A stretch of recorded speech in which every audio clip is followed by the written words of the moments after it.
جب قرآنی آیات کا نزول ہوتا، تلاوت ہوتی، تو مسلمان تو اس کو سنتے، پھر اس کو سمجھتے، پھر اس کو سوچتے، اور پھر دل میں جگہ دیتے، اور پھر عمل کی طرف آتے۔ لیکن یہ لوگ جو منافق تھے، اپنے نفاق کو چھپانے کے لیے یہ فوراً ان آیات پر ان کے ادب میں گر پڑتے۔ تو فرمایا اللہ تعالیٰ نے کہ وہ اندھے ہیں، بہرے ہیں، گنگے ہیں، بس وہ یہ دیکھتے نہیں کہ تلاوت کیا ہو رہی ہے، کہا کیا جا رہا ہے، مطالبہ کیا کیا جا رہا ہے، بس وہ اس کے ادب کے اندر گرتے پڑتے جا رہے ہیں۔ فرمایا ایمان والے ایسا نہیں کرتے، بلکہ وہ غور و فکر کرتے ہیں، وہ تدبر کرتے ہیں، وہ اس کی تلاوت کو سنتے ہیں، وہ دل کے کانوں سے سنتے ہیں، وہ پھر اس کے اندر غور و فکر کرتے ہیں، وہ آنکھوں سے بھی دیکھتے ہیں اور اس کے اندر نظر کو بھی دیکھتے ہیں۔ فرمایا کہ جب وہ اس طرح کرتے ہیں، یہ ایمان والے اور وہ نفاق والے، یہ تو اس وقت کی بات ہے۔ آج کے دور کے اندر دیکھا جائے تو قرآن کریم کے ادب کرنے میں اور آپ بھی کم نہیں۔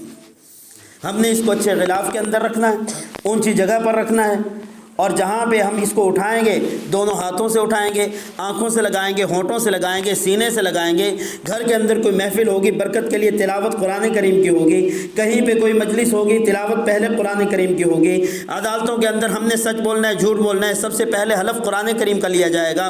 بچی کو ہم نے رخصت کرنا ہے، سارا کچھ دے دیا اس کو وہ اپنی جگہ، لیکن اس کو رخصت ہم نے قرآن کے سائے میں کرنا ہے۔ یہ سارا ادب اپنی جگہ ہے، یہ ہم مسلمان کرتے ہیں، لیکن اس کے ساتھ ساتھ یہ جو اس کے اندر غور و فکر کرنے والی بات ہے، جو اس کو سننے اور سمجھنے والی بات ہے، اور اس کو سمجھ کر اپنی زندگیوں میں لانے والی بات ہے، میں اور آپ اس پر کتنا عمل کرتے ہیں۔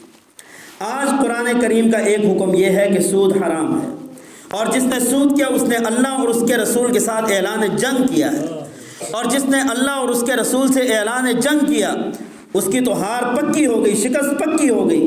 کون سوچ سکتا ہے اپنے نبی سے ٹکر لینے کے لیے؟ لیکن ایک طرف یہ مطالبہ اور اس پر ایمان ہے کہ سود حرام ہے اور اللہ کے رسول کے ساتھ اعلان جنگ ہے، لیکن دوسری طرف مسلمان ہے جو سود کا کاروبار بھی کر رہا ہے۔ یہ تو ایک مثال ہے، ہزاروں مثالیں اس طرح کی مل جائیں۔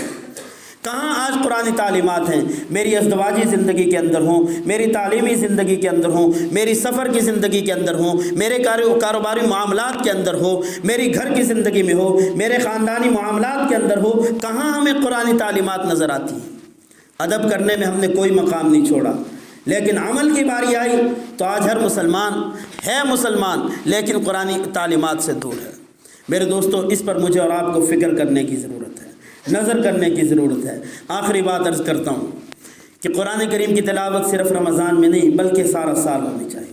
یا جب قرآن کریم ختم ہوا تو اس کے آخر میں والناس میں پڑھ کے یہاں ختم نہیں ہو گیا، یہاں مکمل نہیں ہوگا، بلکہ فوراً ہی قاری صاحب نے آگے الف لام میم شروع کر دیا، بتلا دیا کہ یہ آج ختم نہیں ہوا بلکہ اگلا قرآن پاک شروع ہو گیا۔ اور اس کو آئندہ رمضان میں پھر شروع نہیں کرنا بلکہ روزانہ میں۔ اور قرآن کریم کی تلاوت وہ صرف ایک دو دن کے اندر ختم کرنا لازمی نہیں، روزانہ کی بنیاد پہ ایک رکوع ہو، ایک پاؤ ہو، ایک سپارہ ہو، جو پڑھا جائے وہ روزانہ کی بنیاد پہ پڑھا جائے۔ یوں نہیں کہ کبھی کسی محفل میں گئے وہاں قرآن کریم کے 3-4 پارے پڑھ دیے اور اس کے بعد پھر ختم۔ آج انتہائی افسوس کا مقام ہے، غیر مسلم ہے، سکھ ہے، یہودی ہے، ہندو ہے، وہ قرآن کریم کو ہاتھ نہیں لگائے گا، کیوں؟ اس کی کتاب نہیں ہے، اور اللہ نے کہا لا یمسہ الا المطہرون، کہ اس کو پاکیزہ لوگ ہاتھ لگا سکتے ہیں۔ وہ اس کو ہاتھ نہیں لگائیں گے، جب ہاتھ نہیں لگائیں گے پڑھیں گے نہیں۔ وہ تو ہاتھ نہیں لگاتے، غیر مسلم ہیں، ان کی کتاب نہیں ہے۔